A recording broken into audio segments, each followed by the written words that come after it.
So I think you need to know what the policy recommendations are. There are 7 main policy recommendations. And so I'm going to ask 5 members of the project to join me all together in order to present those to you in an elevator pitch fashion. So if I can ask now to join me Alexandre Morin. He is from the Association of Chambers of Agriculture of the Atlantic area in France. So he's a project partner. We've also got Liz Bowles. She is a Director for Farming and Land Use at the Soil Association. There we go, you're coming. I don't know how you would like to join them, but as you wish, lovely people backstage. Liz Bowles, Director for Farming and Land Use at the Soil Association. So she's leading the charity's work with farmers and has been in the agri-food sector for over 20 years. Hello, welcome to you, Liz. Thank you for your patience up until this point. We've also got Mellany Klompe. She is responsible for carrying out the activities of the project in the Hoeksche Waard pilot region in the Netherlands. She's also a board member of the Farmers Collective there. So you can join me if you can. Hello to you. We've got Felix, well, we've got Felix again, you see. He's back here, Waeckers. He's our plant insect specialist and R&D director at Biobest Group. So lovely to see you again. Also, if I may invite Sven Defrijn. He's a bioengineer, a researcher, and he's an advisor and a coordinator for Boerennatuur Vlaanderen, which is again the umbrella organization working on nature and landscape management in Flanders. So lovely to see you all. I feel I was joking when I was thinking about this, that you're all slightly outside your natural habitats, partly outside your natural habitats.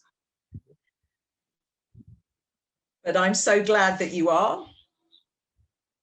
Bear with me a moment because I'm hearing the French interpretation. Are you also hearing? Yeah. Okay, there was a bit of a moment, which is fine because the man has an absolutely delightful voice that should be reading bedtime stories. It's gorgeous.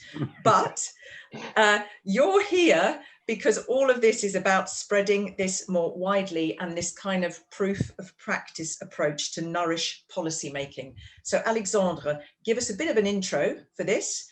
And then, of course, the first recommendation of the 7. Thank you. Thank you, Katrina. So functional agrobiodiversity, as we have heard from the beginning of the conference, refers to the element of biodiversity that provide ecosystem services and as well as sustainable services for the farmer and also for the whole environment as a whole society. So to realize and optimize these ecosystem services, what we need is targeted and focused measures to allow for the FAB benefits to be maximized while minimizing the adverse effects. Within the context of these projects, a lot of farmers have participated in the experiments to host a diversity of FAB measures. And based on this inventory of farmers and the farmers' feedback, key existing barriers have been identified within the projects. And for effective FAB uptake, it is of key importance to address these issues through a series of policy design. So for a first recommendation on the policy paper is to use the CAP as a support for farmers to implement the FAB measures as in both in type of support, 1-year support as well as long-term support. Pillar 1 can be the location where short-term support and short-term commitment can be supported. Pillar 2 is where the long-term commitment can be supported. All the FAB measures can benefit from long-term multiple-year engagements, and as such, they all fit under the CAP Pillar 2 attention. It is also especially true for the FAB measures that include a woody element, such as hedgerows or agroforestry. In this case, higher investments are needed in the first years of the projects, and they highly benefit from multiple-year engagement. On the other hand, 1 year or short-term commitment can also offer farmers the possibility to test some practices at their farm and explore new possibilities. Farmers in the projects have said that they feel more comfortable meeting a long-term commitment if they first have the possibility to see the measures implemented by other farmers or to try it for 1 year at their farm. The sharing of experience helps to convince farmers to implement the farm measures. In any case, all measures, whether for 1 year or for multiple years, should be financially compensated. Thank you. I'm scribbling there just so that I also have the details, because we'll be speaking with our policymakers later. So very useful, absolutely. I want to try it out for a year. I want to see other farmers doing it, which is also in response to what we heard there about the challenges and the risks. And as you said clearly there are barriers identified, and we want to find solutions to make this happen more widely. Thank you for that. May I come to Liz next? Liz, hello. Hello. And it's a real privilege to be here this morning, and I'm presenting the second recommendation from our fabulous farmers policy paper. And this second recommendation concerns how farmers can measure their environmental performance and potentially how they may be rewarded for improvements. And what we found through implementing this programme over the last two or 3 years is that the farmers are responding better to incentives and measurements on the basis of outcomes and results, rather than simply requiring specific practices to be adopted. What we found is this approach leads to a much higher level of ownership amongst farmers and engagement. And the reason for that is that they can potentially see how the environmental performance on their farm is changing over time and how it's improving in line with their adoption of FAB practices. Now, in the past, I think we focused on practices rather than outcomes, simply because it was so difficult to actually monitor outcomes and results. But now, with advances, really rapid advances in remote sensing and automatic local monitoring, measuring outcomes is becoming much more possible. So that's really why we're recommending that we look at this going forward. How can we reward and incentivize farmers on the basis of outcomes and results? And in addition to it being a really engaging tool for farmers, this kind of approach also facilitates more collaborative working at landscape scale, with farmers being enabled to work together to deliver the positive environmental outcomes that we all want to see. That's great. Really interesting. Scribbling, absolutely. You know, and in a way, you know, the technology or the R&D and all of that that's going on alongside is also the right thing in order to encourage what you say is, you know, Katrina, we need to move from just the practices, the implementation of certain measures and practices, to the results and the outcomes. And that seems to be much better in terms of incentivizing farmers. That's so interesting. Okay, you're going to come back at the end to deliver the last, but I'm going to move on to Mellany, if I may now, for the third recommendation. Good morning, Katrina. Hello. Yes, my task is to tell you something about the third recommendation, and that's facilitating a year-round greening on the same square meter land through complementarity. In the current CAP, rules on double funding make it for us as a farmer impossible to apply multiple FAB measures on the same square meters of arable land year-round. And as a result of that, a lot of, you could say, FAB potential is lost. I want to sketch one of the scenarios from my own region here in the Hoeksche Waard in the Netherlands to show you how we can increase that FAB potential if double funding and complementarity of FAB measures is possible. For now, when farmers want to implement an annual biodiversity lane or a field margins on their land in a pillar 2, those square meters are eventually uncovered in the period of October till January, while we all know that we want to avoid bare soil. And therefore a lot of FAB potential is lost. The reason for this is that the same square meters can't be used for instance, sowing in a cover crop in a pillar 1. And therefore a lot of FAB potential is lost. So I would suggest, with the possibility of double funding, and make, how do you say, benefit from the additional function of each measure, FAB measure, it will trigger farmers more to implement the FAB measures on their farm, and also make such measures more economically feasible. Thank you very, very much. Okay, so you want to mitigate the loss of the FAB potential and make it all more feasible. Okay, I'll be coming back to you in a bit as well. I'm going to turn to Felix now. If you can give us a concise insight into the fourth recommendation, please. Yes, the fourth recommendation concerns the important role of independent advisory services as a way to speed up the implementation and the rollout of innovative practices by farmers on the ground.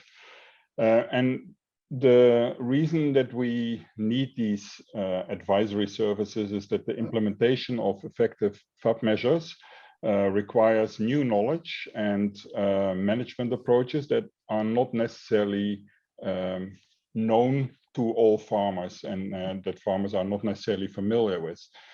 Of course, there are advisory services already in place, but often these advisory services sell fertilizers and they sell pesticides. So there is a conflict of interest when we would expect those advisory services to tell farmers about ways to reduce these inputs. So if we want to achieve this, we actually will need to revive or further stimulate the independent advisory services, and they can play a vital role in actually achieving this rollout of FAB within Europe. Thank you. Makes sense. And thank you again for underscoring there. You're saying, look, some of this requires new knowledge and new management approaches, and not everybody is familiar or trained in that. And that's where it needs to be specific and very customized for this as well. So Sven, if I could come to you, please, for your lovely, concise description of number 5, recommendation number 5. Thank you. Recommendation number 5 is to support farmers to cooperate on FAB. Why? Birds, bees, butterflies, and other species do not stop at the border of a single field or farm. The same goes for other elements of functional agrobiodiversity. By cooperating at the landscape level, synergies can be realized between farm initiatives, enhancing the robustness of the agro-ecosystem. Furthermore, farmers can... You can't, sorry, you can't pump up your volume, or are you on the max already? Just to check, because I don't want to lose... You may have to shout as though you're in an opera house, Sven. Yeah, okay, I repeat again. Ah, better, quick, yeah. So you said the absolute necessity of farmers being able to co-create, because things cross boundaries, don't they? They don't sort of stay. So that's where we got to. Yeah, so by cooperating at the landscape level, synergies can be realized between farm initiatives, enhancing the robustness of the agro-ecosystem. And furthermore, farmers can learn from each other to do better, how to better integrate FAB measures into their farming operations. And several local initiatives in Europe show already that cooperation between farmers on agri-environmental measures is possible and leads to promising results on the ground. So how to support cooperation on FAB? Today, the CAP and its regional implementation is very much tailored to the individual farm level. Support for cooperation exists, but it's mainly focused on production and stimulate, for instance, the establishment of producer organizations. We recommend for the future CAP to extend cooperation support to farmers delivering ecosystem services to society. To do so, we have 3 specific proposals. First, include groups of farmers as beneficiaries for CAP subsidies. Second, compensate groups of farmers for their organizational costs regarding development of collective plans, exchange activities, group facilitation, monitoring, and so on. And third, allow for bonus payments to encourage spatial coordination of measures at the landscape level. We are convinced that with the appropriate support, cooperation on FAB can flourish and expand across Europe.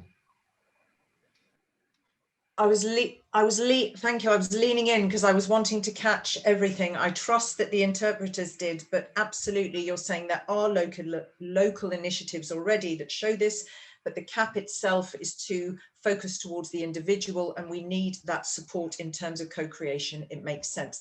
We have two more. Mellany, I don't know whether I will ask you to answer what's in the chat. Let's just see, because I'm keeping my eye on the time. But first of all, if I can ask you to deliver the 6th recommendation. Thank you.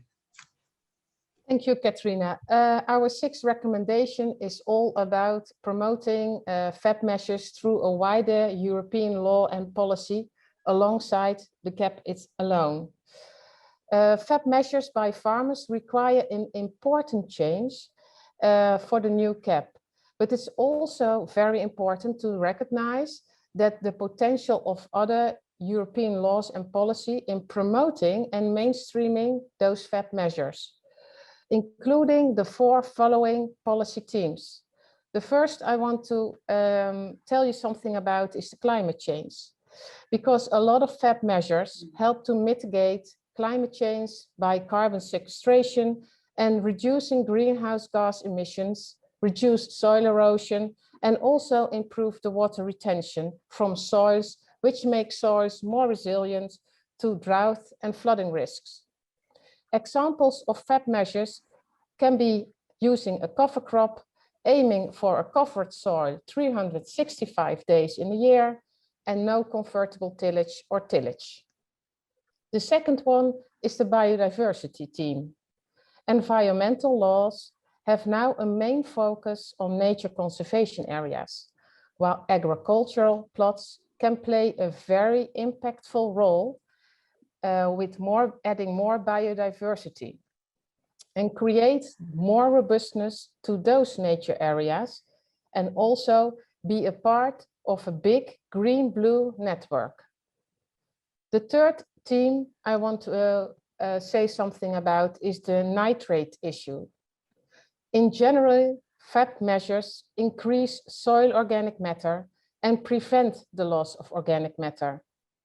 Examples of these are the use also of cover crops, the use of solid manure or compost, and non-convertible tillage or no-till. While the organic matter is increasing, the need for fertilizers and plant protection products will prevent further leaching of nitrogen. Finally, I want to address the interaction between FAP measures and water issues. By applying FAP measures, the reduction of the amount of chemical fertilizers and plant production products will be able to pollute our groundwater and surface water. And as we explained already in the theme of climate change, FAP measures also will improve water retention of the soils. Thank you very, very much. And happily for all of us and for you, we do have, as you know, 2 people from the Commission coming. So in terms of the biodiversity strategy, which is absolutely key and is ambitious, then we'll be able to pose that question and hopefully get an answer and certainly get that message across. It's got to go beyond the CAP into wider policy. Can I just say, Mellany, I love the way you said at the start there, I'm going to tell you about a little bit about climate change. I loved it. It was a kind of a gorgeous understatement for quite a massive thing. It was great. I loved it. Okay, so. Yeah, I really think that instead of that, farmers now are put in the news and in media as you could say the cause of problems. Cause of. Yeah, I think we need to change the thought, and we need to place the farmers on a position that they can contribute to the solution of a lot of problems. Yeah, and be seen to contribute to the solution, which is, I think, is what you're saying. There is some misperception out there. The whole story, the narrative is skewed. Yeah, the amount of agricultural land is huge in Europe. So if we can make a transition there, I think we can really have an impactful contribution to that. Thank you. I'm going to just tell you, because I'm going to come back to Liz for the last one, just in the interest of time, there is a question in the chat, but I'm going to let you answer that independently. And I know that the ladies behind the scenes can make sure that we can answer to Justina, because there was a question. But coming back to Liz for the 7th and last recommendation that we're going to hear from you. Thank you. Thank you, Katrine. Yeah, and very much this last recommendation of ours is almost an encapsulation of everything that's gone before, really, because it concerns the need for much more research into how best to optimize the implementation of FAB measures and looking at that both technically and financially. And it's very true to say that to date, very little research has been conducted in these areas. And I think if we take a step back, over the last 30, 40 years, as Europe, indeed as a globe, we've been focusing very much on increasing yield and not looking very much to the sides in terms of some of those unintended consequences that have happened as a result of that focus on yield and productivity. But going forward, as we start to bring into our lenses the impact, as Mellany has very ably mentioned, on climate, biodiversity and all these other things, we need to broaden how we carry out research. And perhaps in the past, research into this area has suffered because there's no ability to sell a product, and there's also no intellectual property coming as a result of the research. But I'm going to talk about the kind of areas that we'd like to see this research being directed into. And the first area is very much on a technical front. We're calling for more research into the development of living labs with multiple stakeholders from across society to drive innovation on the adoption of FAB measures, how best these practices can be optimized for environmental and financial return, how best to optimize them so they can work at landscape scale. And what we found through this program is that supporting farmer-led research through a multi-actor co-creation approach, which Sven spoke about earlier, has been proven to be most effective, with peer-to-peer learning, a really powerful knowledge exchange tool. So it's not hierarchical, it's peer-to-peer. Okay. Then the second area for yep, research, which is really, I'll go through it in literally 30 seconds, okay, is the quantification of the costs and benefits to all sectors of society arising from the adoption of FAB practices. Felix has mentioned it, but it's really critical. Farming has, for farmers to adopt FAB practices, they have to be able to see that this is the most sensible way to farm from a financial point of view. Oh, I thought you had a third. Sorry, then I wouldn't have interrupted you. My apologies. And just to pick up what you said there, and important, you didn't just say cost benefits to farmers, you said cost benefits to society. Very, very critical. Peer-to-peer learning, I absolutely hear you. And living labs. That's why it's so critical going forward that everybody gets involved with this. It's benefits for all, but farmers are the people who actually have to make the changes on their land. Thank you so very, very much. Thank you to all of you. We're shortly going, not quite yet, into a break, but not quite yet, but I can release you all.